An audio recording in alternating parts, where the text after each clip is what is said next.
தற்காலிகமாக சார் பணி நீக்கம் செய்யப்பட்டிருக்காங்க. அவங்களுக்கு என்ன சார் அதிகாரத்துல இருக்கும்? ஏன் சார் 10 நாள் கடை மூடுவாங்க, திருப்பி ஓபன் பண்றாங்க. கோர்ட் பக்கத்துல இருக்கு, ஸ்டேஷன் பக்கத்துல இருக்கு. இதே கோர்ட் பிராந்தி கடையில இருந்து பாட்டில் வித்தா கேஸ்ன்றாங்க. அது வந்து கவர்மெண்ட் மூலமா விக்கிற சரக்கு. அவன் குடுக்கறான், அவன் விக்கிறனால கொண்டு வந்து விக்கிறாங்க. இதே சட்டப்பூர்வமா கள்ளச்சாராயம் விற்க கூடாதுன்னு சட்டத்துல இடம் இருக்கு. ஆனா இருந்தாலும் இவங்க தெரியுமா விக்கிறாங்க.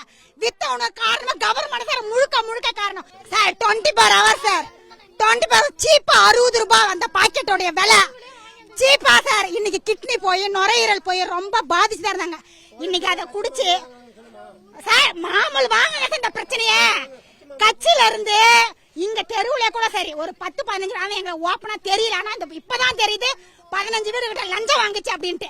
அந்த லஞ்சம் வாங்கல, அந்த லஞ்சம் வாங்கின 15 வீட்லயுமே ஒரு புடவை விழுந்திருந்தா அவங்களுடைய வலி என்னன்னு தெரிஞ்சிருக்கும் சார். என்னைக்கா ஒரு நாள் சாக போறோம், அது ஏன் செத்தன்னு தெரியாத செத்து கிடக்குறாங்க.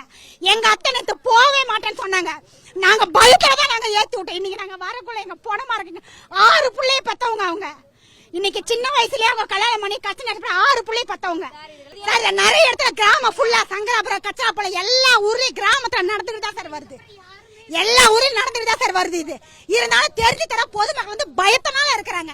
தான் குடும்பத்துக்கு என்ன ஆகுமோ, தான் பிள்ளைகளுக்கு என்ன ஆகுமோ அப்படின்ற பயத்தினால தான் இருக்கிறாங்க. செய்திகளை உடனுக்குடனும் துல்லியமாகவும் தெரிந்து கொள்ள சப்ஸ்கிரைப் பண்ணுங்க.